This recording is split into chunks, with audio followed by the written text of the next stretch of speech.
जय माँ गंगा हर हर गंगा हर हर दसना भवानी दाहिने सन्मुख खड़े गणेश, पांच देव मेरी रक्षा करें, ब्रह्मा विष्णु महेश, संजय बक्सर धाम विश्वामित्र नगरी की जय, चारों धाम की जय। जय माँ गंगा की जय। श्री कृष्ण गोविंद हरे मुरारी, हे नाथ नारायण वासुदेवा, श्री 3 दिन के बाद राजा प्रीति 4 दिन के बाद पूर्णिमा जे ही बीतल ते ना एथी पूर्णिमा जे बीती ते कम हो जाई। आ कोस चालू होई नु एगो आदमी ना लौके। राजा पृथु ने कहा, हे नारद जी, आपने तुलसी के इतिहास व्रत महात्म्य के बारे में कहा, अब यह बताने की कृपा करें कि कार्तिक मास में और भी देवताओं का पूजन होता है। यह भी मुझे समझा कर कहिए। हाँ जी, तिथि बा, तिथि नु बा, तिथि में ना उहे तिथि पड़ल बा, तो तिथि पड़ल बा तो होइबे ही करी तिथि के ना, तिथि नु बा वही दिन पड़ल बा। काल छुअल जा सके। हाँ तिथि ऐसे तो एकादशी के जल ला दियल, निर्जला कहाला कि तुलसी जी के भूख व्रत करेली तो उनका के जल ला देवे के, लेकिन कल तिथि पड़ल बा तो खोकही के बा, कल बियाह के तिथिए बा, तो कुछ सोचिए कि पंडित लिखले बा लोग। यही में कितने लोग कहता कि हम ना छुअब, हम ना करब। कल हमारा मैं लोग तो छुअला, मैं सिंदूर कइल सबके हूँ ना कइल।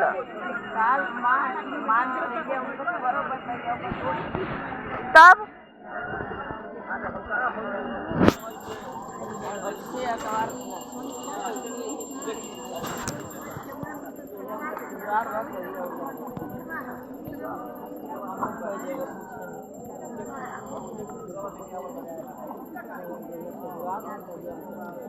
राजा पृथु ने कहा, हे नारद, आपने तुलसी के इतिहास व्रत महात्म्य के बारे में कहा, अब यह बताने की कृपा करें कि कार्तिक मास में और भी देवताओं का पूजन होता है। यह भी मुझे समझा कर कहिए। नारद जी ने कहा, पहले समय में पर्वत के निकट कर्तिपुर में एक धर्मात्मा धर्मदत्त नामक ब्राह्मण रहता था। वह भगवान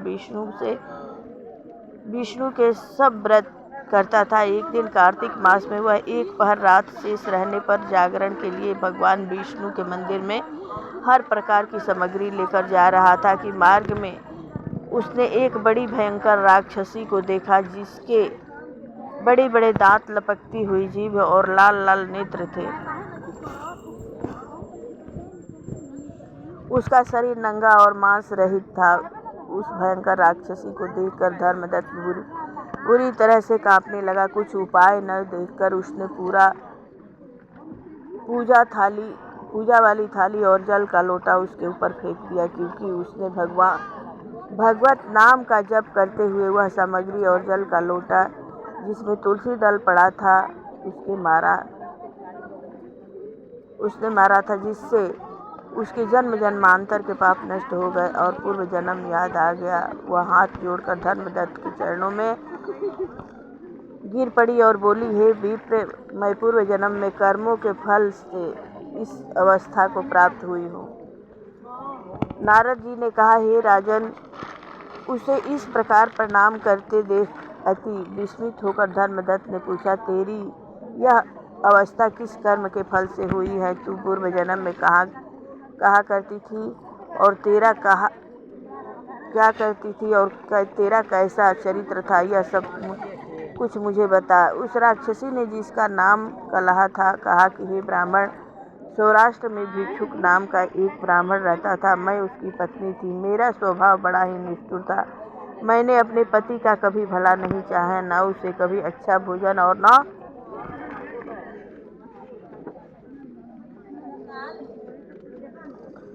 उसका दुख देखकर उसका चित्त पिघल गया।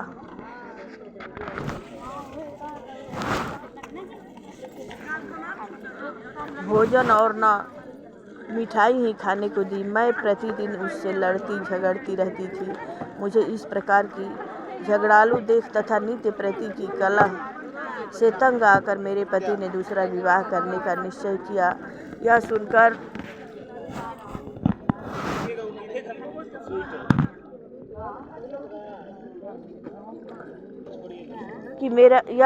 कि मेरा पति दूसरा विवाह कर रहा है, मैंने उसके ब्याह से पहले ही विष अपनी आत्महत्या कर ली। मेरी मृत्यु के बाद यमदूत आए और मुझे गदा से मारते हुए यम के पास ले गए।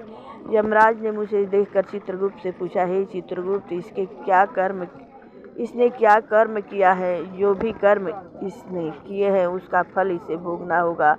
कल्हा ने कहा, हे ब्राह्मण, चित्रगुप्त ने यमराज से कहा, इसने अपने जीवन में कोई भी अच्छा काम नहीं किया है। यह अपने पति को सदा खराब भोजन देकर अपने अच्छा भोजन खा रही थी, इसलिए अब यह विष्ठा खाने वाली होगी।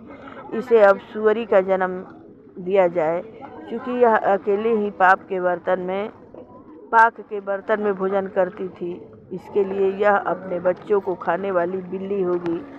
इसने अपने पति पर क्रोध करके आत्मघात किया है, इसलिए यह प्रेती योनि में जाएगी। अब आप इसको अपने दूतों द्वारा मरु स्थान में भेज दीजिए। वहाँ पर यह बहुत दिनों तक प्रेत योनि में रहकर फिर यह पापिन अपनी तीनों योनियों को भोगे। तो हे ब्राह्मण, मैं 500 वर्ष से प्रेत योनि में हूँ और भूख प्यास के कारण नित्य दुखी रहती थी। एक दिन भूख से तंग आकर मैं एक वैश्य के शरीर में प्रविष्ट गई।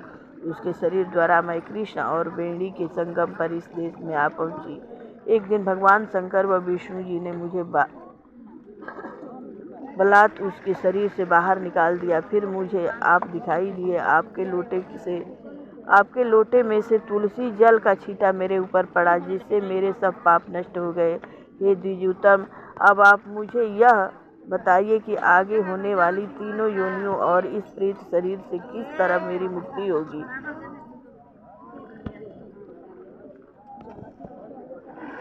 धर्मदत्त ने कहा कि बात सुनकर उसके पिछले कर्मों और वर्तमान अवस्था को देखकर बड़ा दुखी हुआ। उसका दुख देखकर उसका चित्त पिघल गया। फिर उसने दुखित भाव से कहा, श्री कृष्ण गोविंद हरे मुरारी हे नाथ नारायण वासुदेवा। श्री कृष्ण गोविंद हरे मुरारी हे नाथ नारायण वासुदेवा। प्रेम से बोलिए, माँ गंगा की जय हो। जय जय अक्षरधाम विश्वामित्र मुनि की जय हो। जय जय कथा विसर्जन होते हैं, सुनो सकल सब देव। जो जन जहाँ से आए हैं तक करो निवास जाग। रामचंद्र की जय। पवन सुत हनुमान की जय। राम घाट रम घंटा घाट की जय। माँ गंगा की जय। हर हर गंगा हर हर गंगा। जय जय पाप